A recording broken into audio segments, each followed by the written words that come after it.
Welcome to Module 5 of the online Blue Carbon training course, brought to you by Australian Aid and the Coral Triangle Centre. In this module, we look at climate finance and carbon markets and how these are relevant to blue carbon. You can work through this webinar at your own pace, and you should pause the video whenever you need to make notes or review key points. There will be breaks between sections and towards the end of the module, when you can work through some independent activities and reflection questions. I will take us through the slides over the next half hour or more, and you will then have a chance to work on the activity for this module. You should complete the module by thinking about the reflection questions and answering these for your own local context.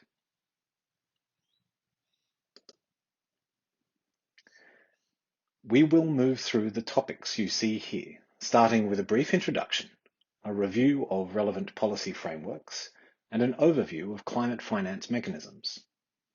We then dive into the nature of carbon pricing and carbon offsets or carbon credits, the markets these credits can be traded in, and we finally explore how you as a policymaker might go about getting blue carbon projects happening in your own jurisdictions.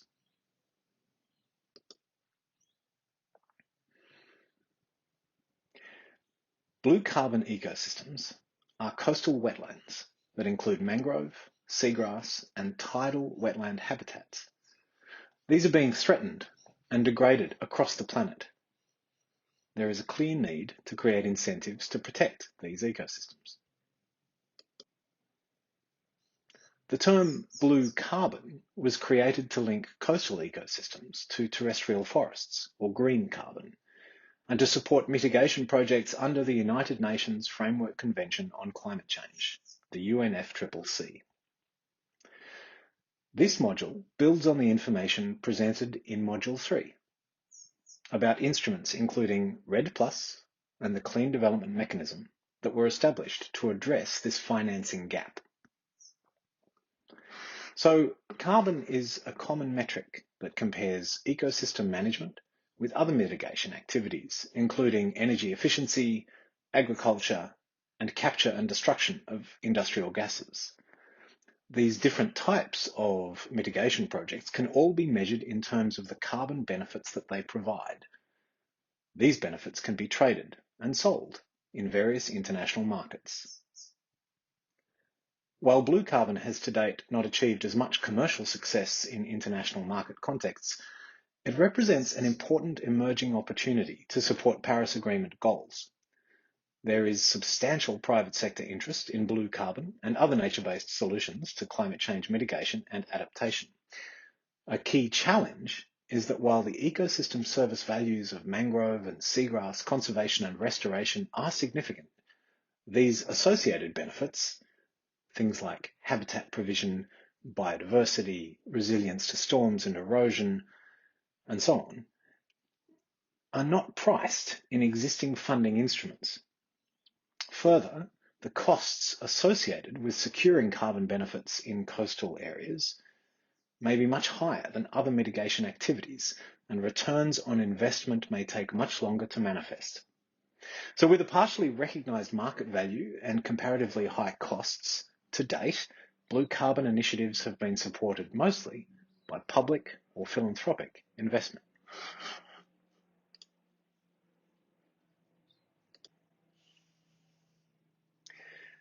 The UNFCCC and its decisions, such as the Kyoto Protocol and the Paris Agreement, require nations to reduce their emissions in line with targets, and individual countries must report their emissions to the UNFCCC.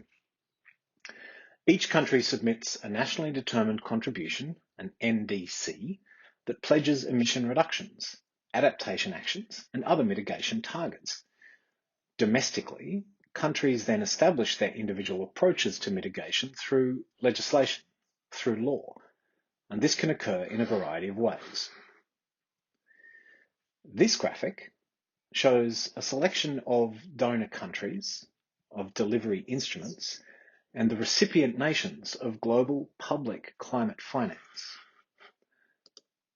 You can see that under the UNFCCC, the previous market mechanisms for carbon trading appear first. These are the Joint Implementation Program for trading between countries and the Clean Development Mechanism, or CDM, for trading in the private sector. The ability for countries to participate in these has become limited during the transition from Kyoto Protocol rules to those of the Paris Agreement.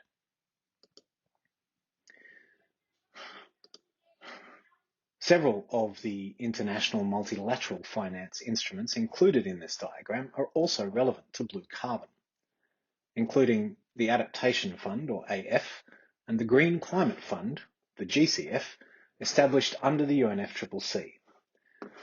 The World Bank's Forest Carbon Partnership is also relevant to blue carbon, particularly because it is a key contributor to REDD+ results-based payments. It's important to remember that climate finance instruments mostly operate under the umbrella of the United Nations, though the Adaptation Fund, the Green Climate Fund, the Clean Development Mechanism, and Joint Implementation are governed by the UNFCCC, and other instruments such as the Forest Carbon Partnership Facility operate through other UN agencies. The Adaptation Fund was established under the Kyoto Protocol of the UNFCCC to provide finance for adaptation projects and programs in developing countries that are especially vulnerable to the effects of climate change. The fund is supported by both government and private donors and also receives a 2% share of proceeds of certified emission reductions, or CERs. These are carbon credits generated by projects under the Clean Development Mechanism, the CDM. The Green Climate Fund, the GCF, was established by the UNFCCC in 2010.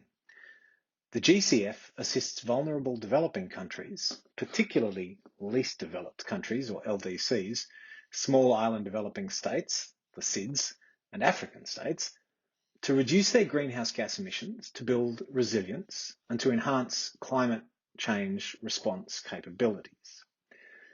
The GCF directs climate finance with the aim of catalysing additional investment in low emission and climate resilient development.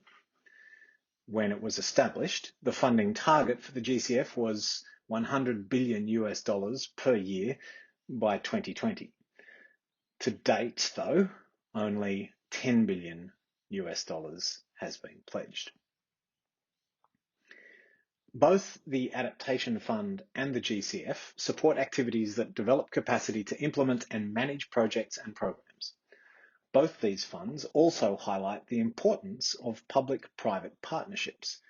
This is also a point that was formalised in Sustainable Development Goal 17, Partnerships for the Goals.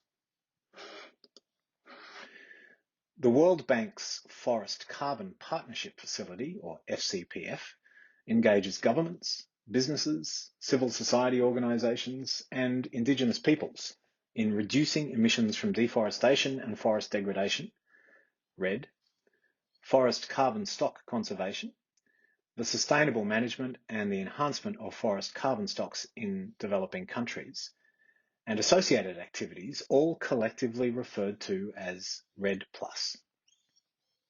The FCPF is supported by 17 donor countries that have made contributions and commitments of $1.3 billion in total. The FCPF delivers finance to projects in 47 developing countries across Africa, Asia, and Latin America, and the Caribbean. As we have mentioned, there is a transition underway from the Kyoto Protocol rules to the new updated processes of the Paris Agreement that was signed in 2015. Article 6 of the Paris Agreement provides for both carbon trading between countries and a private sector instrument to replace the CDM, the Clean Development Mechanism. We will discuss this further in a moment.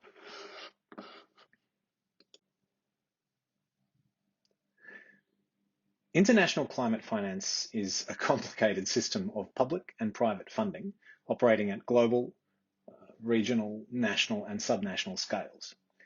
Sources of capital include governments, sovereign wealth funds, and official development aid agencies, individual and corporate philanthropy and NGOs, international financial institutions and other multilateral agencies, and private finance from different types of investors. Finance can be delivered in a range of ways and with various conditions. The framework that you see here identifies types of capital in 4 different categories: impact only, debt models, equity, and hybrid models. Impact only finance models link financial rewards for market-based organizations to positive social outcomes. Debt models of finance involve borrowed money that is paid back with interest over an agreed period, just like bank loans, credit cards, and mortgages on your home. Equity finance is the process of raising capital through the sale of shares in a company and is effectively selling ownership of that company in return for cash. Equity financing can come from many sources, for example, an entrepreneur's friends and family, other investors, or an initial public offering, an IPO. Hybrid models are examples of finance that combine debt and equity approaches, and which are arguably opposite ends of the finance or investment spectrum. Hybrid financing provides opportunities for organizations to secure capital by merging business types with previously inaccessible investing opportunities. Hybrid models will often be used in areas of social entrepreneurship, environmental conservation, and other purpose-driven initiatives. You can see here that the different sources of capital will flow to different types of investment model in a range of ways.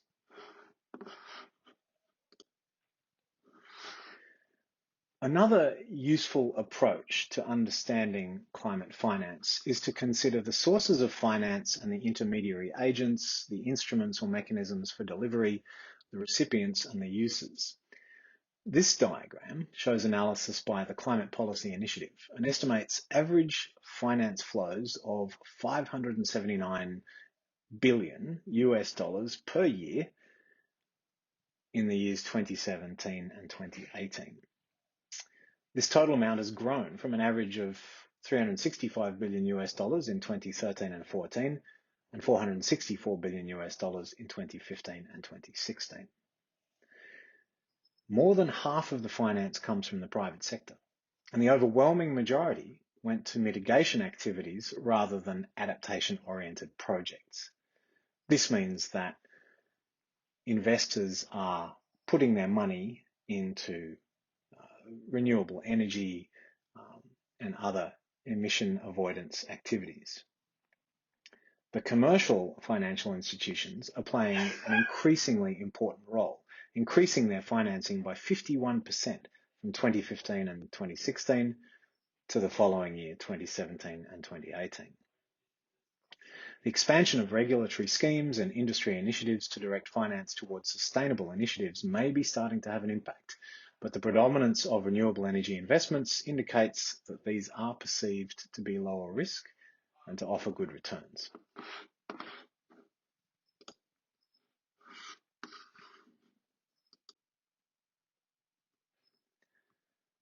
As we discussed in Module 2, the Kyoto Protocol to the UNFCCC set targets for countries to reduce or limit their emissions over the period 2008 to 2012. An update to the Kyoto Protocol created a second commitment period for 2013 to 2020. The nature of the Kyoto Protocol was essentially a top-down mandated approach that included penalties for countries that failed to meet their targets.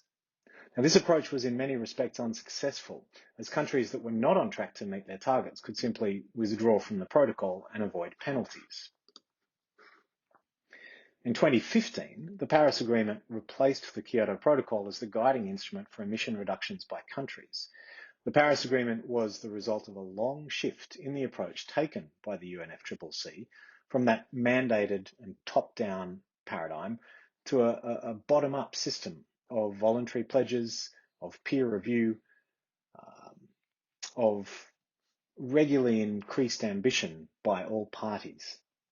All countries under the Paris Agreement have national commitments, the nationally determined contributions, or NDCs, that we've mentioned before, and those commitments are to reduce emissions. Now, this presents new challenges to the design of international carbon markets. The Paris Agreement is in effect from 2020, although some of its rules are still being negotiated.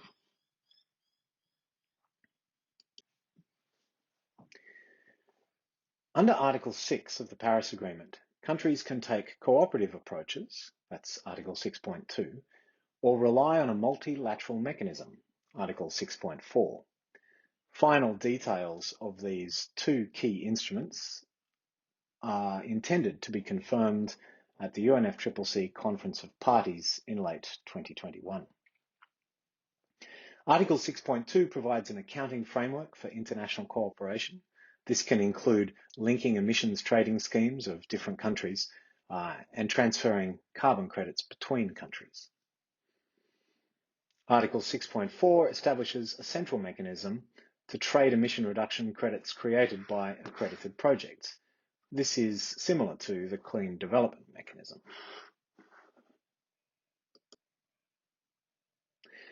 Both approaches operate in similar ways, as shown in this image. There is a cap placed on emissions allowed, and countries or companies that exceed the cap must purchase offsets, carbon credits, to compensate, or they must pay a penalty. So how does this work in practical terms?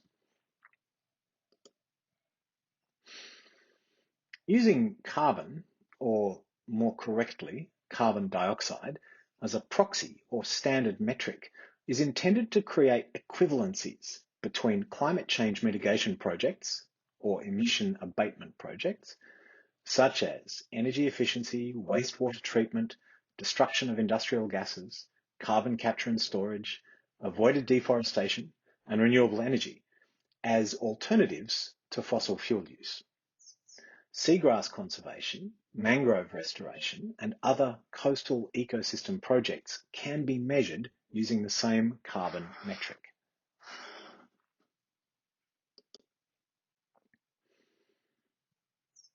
This is a critical point. Emission reductions are measured in metric tons of carbon dioxide equivalent, or TCO2e. This allows all greenhouse gases covered by the UNFCCC to be compared in terms of their global warming potential over 100 years. What effect will 1 tonne of carbon dioxide or any other greenhouse gas measured to the carbon dioxide standard have on global warming over the course of 100 years? This table shows different greenhouse gases and their equivalencies to carbon dioxide. You can see that the gas is named in the left column. Its chemical formula is provided in the middle column, and its global warming potential, or GWP, is provided in the right-hand column. You will see there are some big differences here. Methane is an important example of these equivalencies, and it is directly relevant to blue carbon. As much as half of global methane emissions come from aquatic ecosystems, including natural, human-created, and human-impacted aquatic ecosystems. These range from flooded rice paddies and aquaculture ponds to wetlands, lakes, and salt marshes. Restoration of degraded salt marsh and mangrove habitats through reforestation and return of seawater tidal flows is a promising approach to reduce methane emissions from degraded coastal wetlands. Given that 1 tonne of methane is equivalent to 28 tonnes of carbon dioxide, a carbon price of $10 for a tonne of carbon dioxide would make the value of a tonne of methane $280. Emission reduction projects can therefore have very different commercial potentials, depending on which gases are involved. There are a range of existing methodologies that support methane reduction projects in coastal wetlands. There are 4 ways that projects can achieve greenhouse abatement: avoidance, reduction, sequestration, and capture and destruction. Only avoidance, reduction, and sequestration approaches apply to blue carbon, however. Avoided emissions might involve protecting a mangrove area from conversion to aquaculture or preventing illegal logging. Reduced emissions could mean providing alternative sources of fuel for cooking so that the amount of logs taken from a mangrove forest is reduced. And sequestration of carbon could be achieved by restoring a mangrove forest in disused or degraded shrimp pond areas. Let's look at some examples. Let's look first at avoided and reduced emissions. In a REDD+ project, the business as usual scenario involves emissions resulting from forest loss or degradation, and the carbon benefit results from avoided emissions. Now, this graph shows the quantity of emissions on the vertical axis here and time on the horizontal axis here. All abatement projects measure emissions against baseline scenarios, meaning that there is an assumed business as usual trajectory, or BAU trajectory, that would occur in the absence of a project. This is what would happen normally. Now here, emissions may have been increasing in an area over time, for example, through illegal logging of mangrove forests. When a project commences at this point, an assumption is made about how that baseline scenario would have continued into the future in the absence of the project. So that project then sets a reference level for emissions. This is what is assumed would have been the emissions if the project had not commenced. The project determines a reference level for emissions that is slightly more conservative than the business as usual scenario. Here. Now, the project itself involves specific actions that occur over the lifetime of the project, and these reductions are measured. Because the actual emissions, because of the project, are less than the reference emissions of a business as usual scenario, we can say that the area in green are actual emission reductions, and these are then turned into carbon credits, measured in tons of carbon dioxide equivalent, or TCO2e. Those carbon credits can then be sold into the market.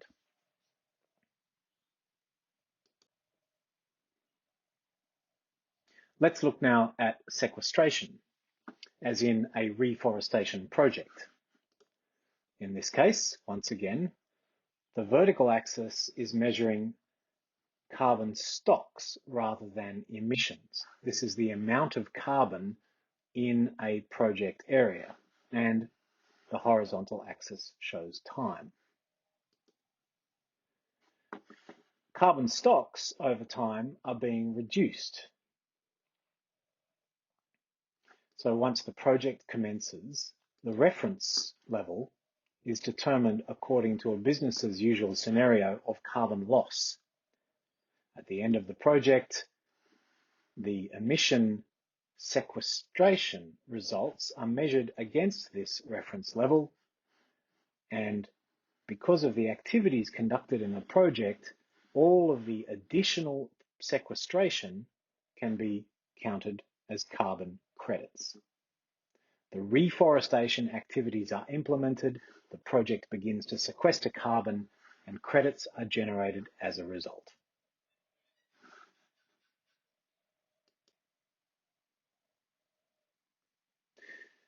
All carbon abatement outcomes must be determined through the use of a very specific methodology.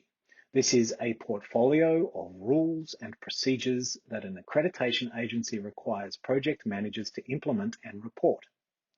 Module 4 provides greater detail about methodologies, but in general terms, all methodologies will follow the same key steps. Using an appropriate accredited methodology, a carbon abatement project generates carbon credits by determining a realistic BAU or business as usual scenario of emissions, defining a reference emissions level, usually at the lower or more conservative end of the estimated range in the BAU scenario, estimating the quantity of emissions avoided, reduced, sequestered, or captured and destroyed by project activities, and finally by monitoring, reporting, and having the emission reductions or the sequestration outcomes independently verified as the project proceeds.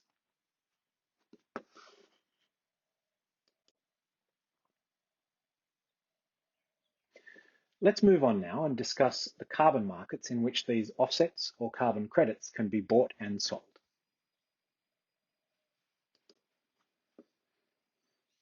There are two main approaches to carbon pricing: carbon taxes and emission trading schemes, or ETS. A carbon tax is a straightforward levy on greenhouse gas emissions resulting from selected industrial and agricultural activities such as mining, steel production, manufacturing, coal-fired power generation, and the use of fertilizers in farming. Carbon taxes are mandated by governments and increase costs for industry. The highest carbon taxes are in place currently in Sweden, in Switzerland, and Liechtenstein. These taxes range from around $100 to $120 per tonne of carbon dioxide equivalent. An emissions trading scheme is a flexible, market-based approach to emissions reduction in a national or regional economy. An ETS establishes a cap on total emissions according to the sector or according to the gas, and that cap reduces over time. Firms and organizations that are covered by the ETS must reduce their emissions to stay under the cap or pay penalties if they exceed it. Firms can offset their emissions through the purchase of carbon credits. The largest example is the European Union's ETS, which covers more than 2 gigatons of carbon dioxide equivalent at prices currently around $20 US per tonne. China has recently commenced a national emissions trading scheme, and that will be a huge market.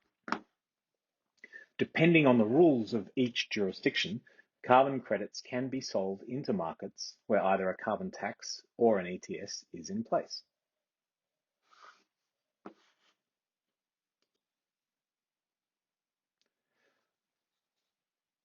In all, and at the moment, there are 61 existing or scheduled carbon pricing schemes around the world. 31 of those are carbon taxes and 30 are emissions trading schemes.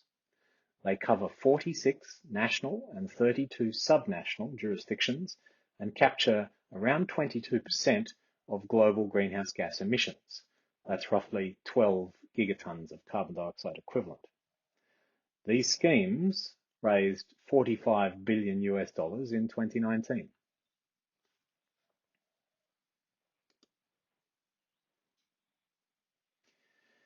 All countries will determine their emission reduction approaches using different policy settings, including both publicly funded actions such as investment incentives and renewable energy targets, and approaches that drive private sector investment such as carbon taxes and emission trading schemes.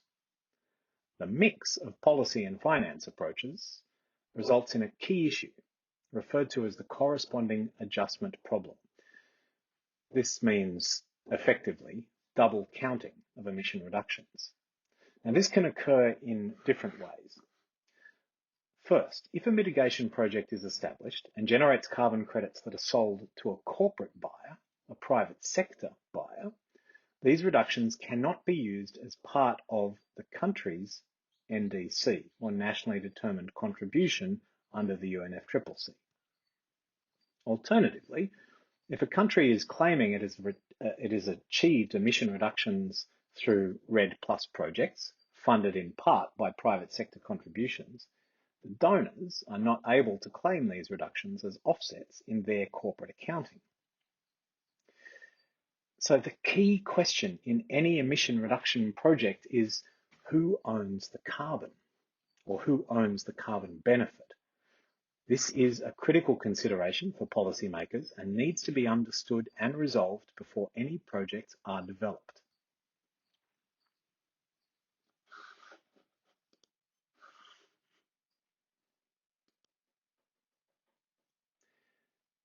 Voluntary markets are not regulated by governments, but use the same carbon accounting standards. Voluntary markets allow organisations to purchase carbon credits to offset their greenhouse gas emissions as a demonstration of corporate social responsibility. A small number of projects in coastal blue carbon ecosystems have generated credits on the voluntary market, and the independent mechanisms that offer voluntary market accreditation are likely to be suitable pathways for blue carbon projects. Some voluntary carbon credits can be used for compliance purposes in different jurisdictions, including the South African ETS, CORSIA, the International Aviation Carbon Offset Reduction Scheme, and under Colombia's carbon tax.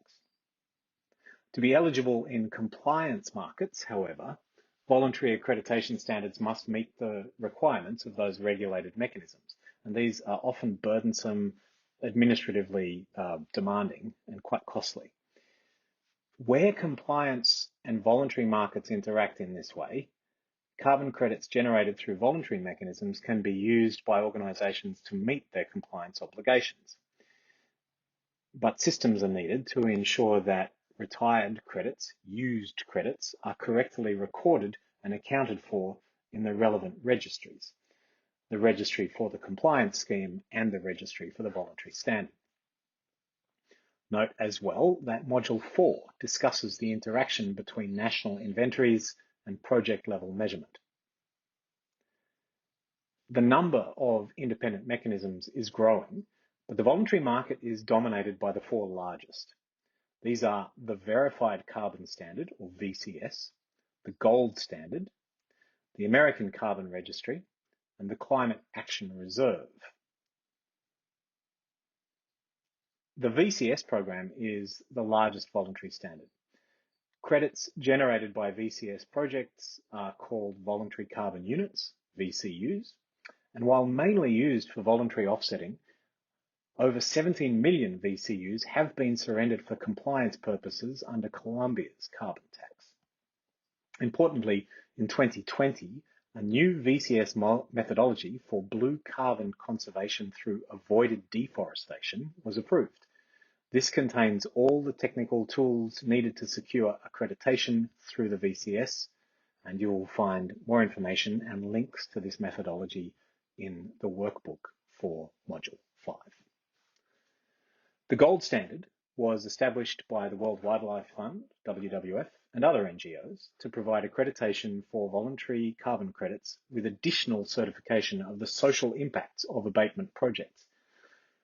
It is focused on co-benefits, including livelihood opportunities, public health improvements, and gender equality, and has strict requirements for projects to demonstrate and safeguard those outcomes. Most gold standard activities are renewable energy and cook stove fuel switch projects, with a very small proportion of forestry projects accredited. The American Carbon Registry, the ACR, accredits emission reductions for voluntary and compliance markets, including CORSIA, the offset mechanism for international aviation. These mostly are for projects based in the United States, but there is some international activity.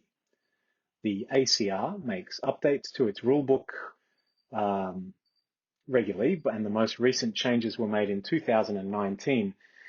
And at this point, they determined to no longer credit international forestry projects or renewable energy or energy efficiency projects where the baselines include indirect emissions, regardless of the location.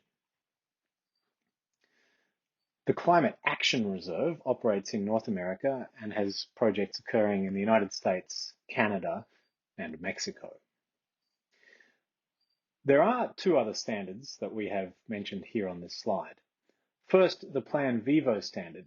This certifies carbon sequestration or emissions avoidance, plus a range of non-carbon co-benefits, including climate adaptation, biodiversity protection, water provision, and other ecosystem services. Plan Vivo takes a results-based approach with annual performance verification. Plan Vivo certificates are generally sold in voluntary markets, and multiple projects operate in the Indo-Pacific region.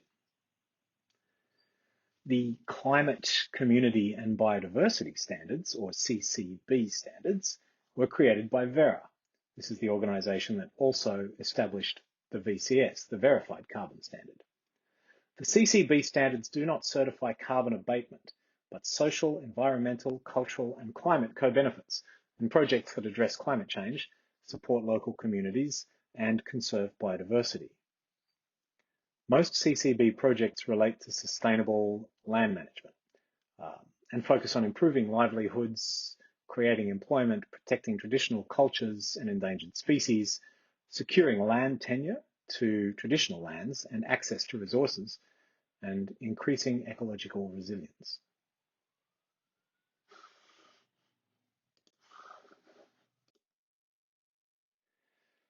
Blue carbon projects face a range of challenges, including physical issues, technical capacity, finance, governance, tenure, and accreditation requirements. Physical constraints might relate to access to mangrove forests or the logistics of working in remote and inaccessible areas. Special equipment might be needed, for example, boats or scuba gear. Capacity relates to knowledge and technical skills, and also to available knowledge networks.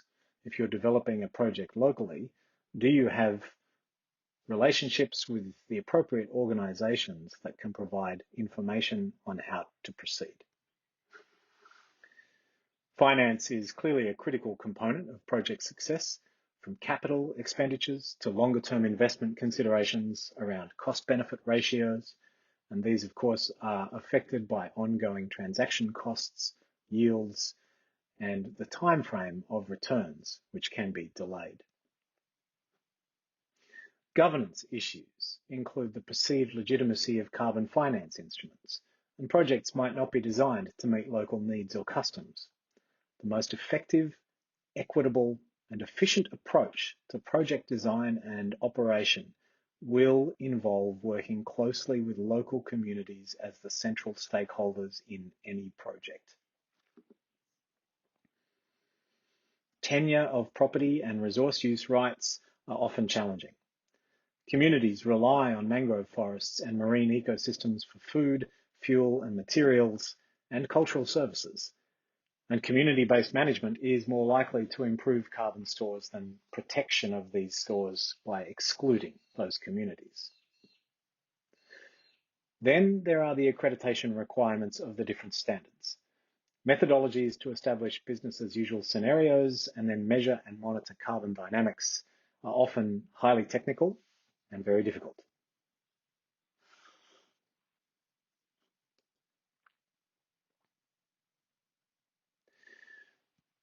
Those accreditation requirements might include proof of additionality, guarantees of permanence, and usually on an annual basis, processes for monitoring, reporting, and verifying carbon outcomes and potentially co-benefits, depending on the accreditation standard that you are using. Additionality means that there is that measurable additive change beyond the baseline scenario, as we discussed in previous slides. Projects are generally considered to be additional if they would not be viable without the revenue from carbon credits generated. Permanence means the longevity of a project outcome. How long will the carbon benefit last? Blue carbon ecosystems face risks from fire, from logging, from weather events, and from illegal activities. So any project in these sorts of ecosystems must demonstrate how the carbon benefits will be assured for the long term. Monitoring by local operators and verification of carbon outcomes by independent agencies are necessary features of both regulated and voluntary carbon offset schemes. These contribute to project legitimacy and their effectiveness. If the carbon benefits can't be confirmed, then we don't know that the project is working. All of these key requirements are made clear in the documents that make up the methodology for any project activity.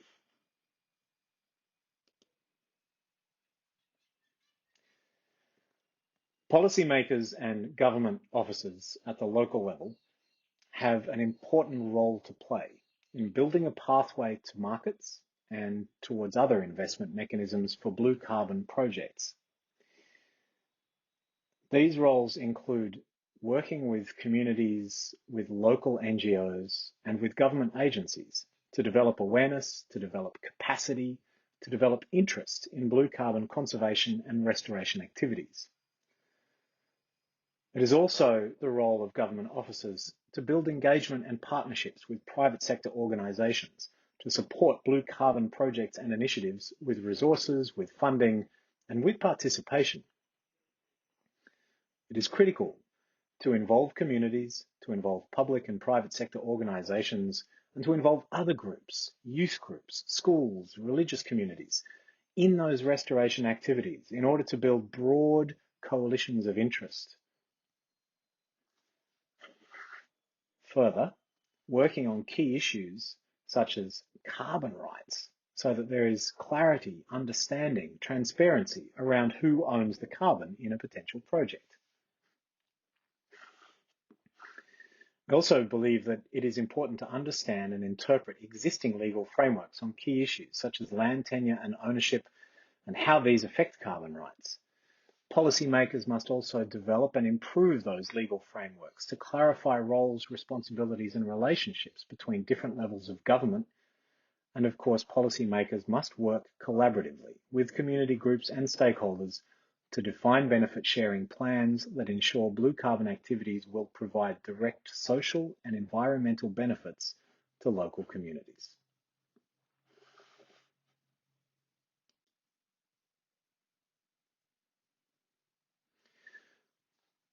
Finally, there are 3 key steps for policymakers to consider for developing blue carbon projects in their local contexts.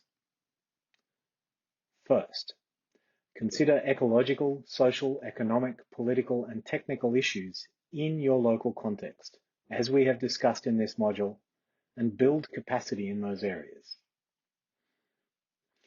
Second, understand opportunities to include blue carbon in your nationally determined contributions by engaging across levels of government. If it is the case that your country wishes to bring blue carbon into its national inventory, then you will have different work to do than if you are seeking to bring private sector investment. Third, facilitate project-level accreditation in voluntary mechanisms and create pathways to future regulated markets if that is appropriate in your local context.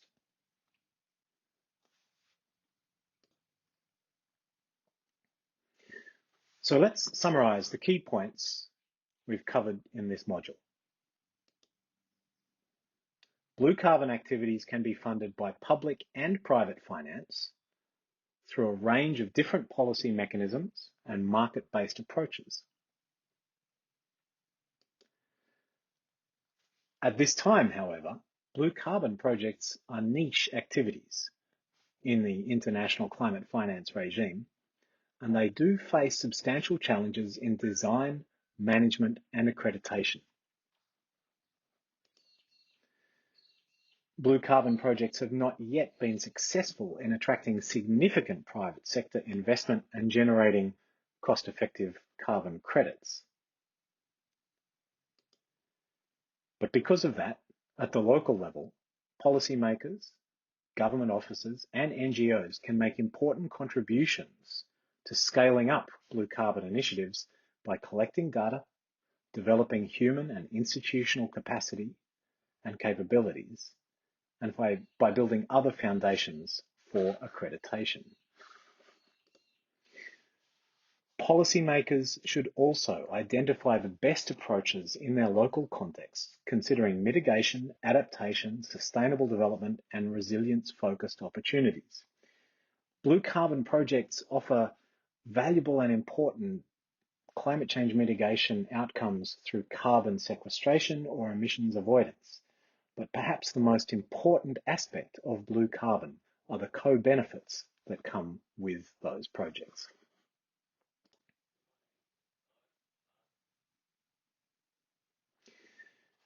We will now take some time for you to work through an example in your own local context.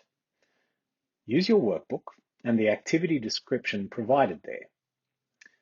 In this activity, you will develop a concept for a blue carbon project to be accredited by an international standard such as the Verified Carbon Standard, the VCS. Use the project planning matrix and complete as many sections of this as you can. This will help you understand what information you have and what other information you might need. It is not intended that you complete this in total or in comprehensive detail. Rather, this activity is designed for you to start thinking about how you might conceive and design a blue carbon activity in your local area. You can work on the different parts of the project planning matrix in any order and all at once.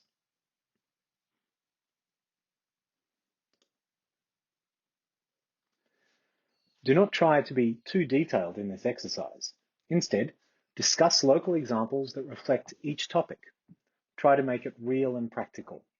These are the topics to consider: the project summary, a baseline scenario, your stakeholders, accreditation details, meaning which instrument will you use and what do you need to know to satisfy its requirements, what are the likely emission reductions, and what project activities will you need to implement to make those reductions occur. Think also about additionality, leakage, and permanence. And finally, how will you approach financing for this project?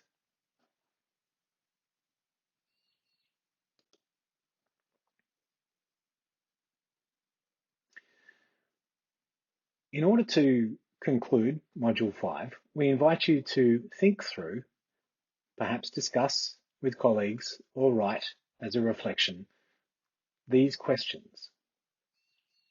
What are the most appropriate types of finance available for blue carbon projects in your local context? What is the status of compliance and voluntary mechanisms for blue carbon in your country? How far have carbon accounting and blue carbon policy progressed? What key issues emerged from the activity that you have done? How could you address these in your local context? What recommended strategic changes have you made? And are these in line with your government's current mandates and interests? Will it be difficult to make those changes? What will be the best way for you to overcome barriers? This is an important question as you think in your local context about how you might support your local government and regional and national governments to improve and develop blue carbon policy approaches. What is more important in your country's context? Ensuring appropriate policies or ensuring appropriate implementation? What are some specific ways that you can engage with local communities and private sector groups to move forward with blue carbon initiatives in your area? And what strategies can you think of to increase buy-in from private sector partners in your jurisdiction?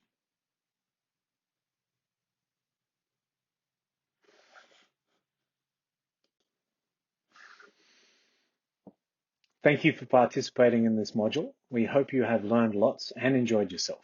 Congratulations on completing Module 5 of the online Blue Carbon Policy Training course.